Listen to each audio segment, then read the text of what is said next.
যশোরে জন্মাষ্টমীর অনুষ্ঠান যে এত সুন্দর করে পালিত হয় এটা আমার জানা ছিল না। অনেক মজা করেছি আজকের দিনটা।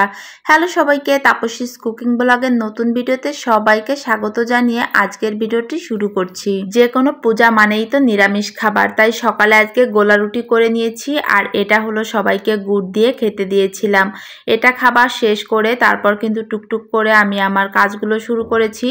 লুচি ভাজি করে নিচ্ছিলাম, এখানে তালের বড়া করেছি আর কিছুটা সুজি রান্না করেছি, সেটার ক্লিপ আর নেওয়া হয়নি। তারপরে যে মামনিকে দিয়ে হলো পূজাটা করিয়ে নিয়েছি। এই যে সব কিছু হলো মামনি গুছিয়ে আজকে পূজাটা দিয়েছে। ও দেয় আমিও দিই, আজকে যেহেতু রান্নাঘরের কাজটা আমার একটু বেশি ছিল তাই হলো মামনিকে দিয়ে পূজা করে নিয়েছি। আর এরই মাঝে আমি আবার খিচুড়িও রান্না করেছি আমার শাশুড়ি মায়ের জন্য, যেহেতু সে হলো আমাদের সাথে হলো বাইরে যাবে না, বাসায় থাকবে, এজন্য মায়ের জন্য আলাদা করে খিচুড়ি করেছি। আর অলরেডি আমি রেডি হয়ে নিয়েছি। বাবু আর মামনি আগেই বাইরে বের হয়ে গেছে। তারপর সবাই মিলে আমরা চলে এসেছি যশোর টাউন হলে। টাউন হলে এসে এই যে কিছুক্ষণ বসার পরে দেখি এখানে মঙ্গল প্রদীপ জ্বালানো হচ্ছে। আর মঙ্গল প্রদীপ জ্বালানোর মাধ্যমেই কিন্তু এখানের যে বক্তব্য ওগুলা শেষ হলো। টাউন হল মাঠ থেকে এখন র্যালি বের হবে আর এটা যে থামবে যশোর পূজার মাঠে, ওখানেই হলো খিচুড়ি প্রসাদের আয়োজন করা হয়েছে, এই জন্য ওই পর্যন্তই র্যালিটা যাবে আর যাবতীয় সব অনুষ্ঠান ওখানেই হবে। এখানে অনেক ছিল, বাতেলাবাজ পেজের আর একটা ছোট ভাই ছিল। যশোরে যে এত সুন্দর করে জন্মাষ্টমী পালন করা হয় এটা আমার আগে জানা ছিল না। তোমাদের দাদা ভাই অনেকবারই এসেছে কিন্তু আমার কখনোই আসা হয়নি। যশোর এসেছি প্রায় 4 বছর হয়ে গেছে কিন্তু কখনোই জন্মাষ্টমী অনুষ্ঠানে অংশগ্রহণ করা হয়নি। এবার জন্মাষ্টমী অনুষ্ঠান বাইরে এসে দেখে অনেক ভালো লেগেছে। যেহেতু আমরা সবাই র্যালি করে যাব অনেকটা দূর, সেহেতু হলো বাবুকে তোমাদের দাদা ভাই নিয়ে গেছে বাইকে করে, কারণ অনেকটা পথ হেঁটে যেতে হবে। বাবুকে নিয়ে আমরাও হাঁটতে পারবো না, তাছাড়া বাবুরও অনেকটা কষ্ট হবে এই রোদের মাঝে, কারণ এদিন ছিল অনেক বেশি গরম এবং অনেক রৌদ্র। এই কারণে বাবুকে হলো তোমাদের দাদা ভাই নিয়ে গেছে আর আমরা হাঁটতে হাঁটতে যাচ্ছিলাম সবাই মিলে একসাথে। এখানে আমি সামনে এবং পিছনে দুইটার ভিডিওই নিয়েছিলাম, যেহেতু আমার ফোনে ডুয়েল ক্যামেরার সিস্টেম আছে। এখানে আমি দেখানোর চেষ্টা করছিলাম যে আসলে কতটা লোক হয়েছে। পিছনে এবং সামনে দুই দিকেই কিন্তু প্রচুর লোকের সমাগম ছিল। এতটা দূর হেঁটে হেঁটে কখনো এরকম অনুষ্ঠান আমার পালন করার সুযোগ হয়নি। ফার্স্ট টাইমই আমি এরকম অনুষ্ঠানে অংশগ্রহণ করেছি এবং খুব ভালো লেগেছে।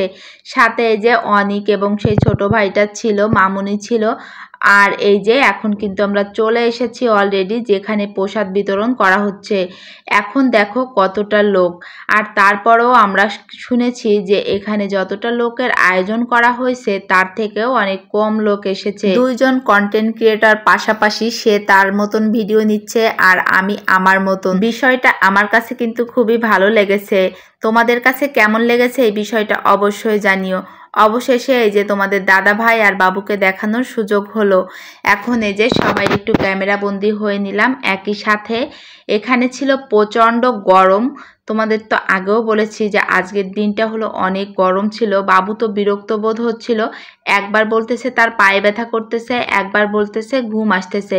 অনেকটা ঘুমের টাইমও বটে, কারণ এখন 2টা 2:30টার মতন বাজে। এই টাইমে বাচ্চাদের বিশেষ করে ঘুম আসে, আরও যেহেতু বাইরে অনেক গরম এই কারণে ঘুম আসাটাই স্বাভাবিক। আর এখন এই যে দেখো প্রসাদ নেওয়ার ব্যবস্থা। আসলে যশোরে যতটা মন্দিরে আমি গিয়েছি প্রতিটা জায়গায় হলো এখানে দাঁড়িয়ে প্রসাদ নেওয়ার সিস্টেম করা হয়। এই সিস্টেমটা দেখে আবার অনেকে কমেন্ট করে দাঁড়িয়ে খেতে হয় না, কিন্তু আসলে কিছুই করার থাকে না, শহরের উপর এভাবেই হয় আমার যতটুক জানা আছে।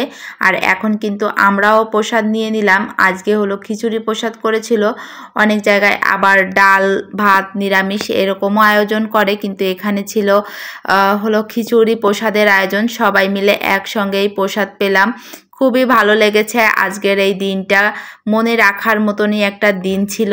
প্রসাদ নিয়ে আর কিন্তু বেশি সময় দেরি করা হয়নি, তারপর কিন্তু বাসায় চলে এসেছি। আর বাসায় আসতে না আসতে একটা ফোন আসলো, আমার একটা অনলাইনে জিনিস অর্ডার করার ছিল, সেটাই করেছিলাম।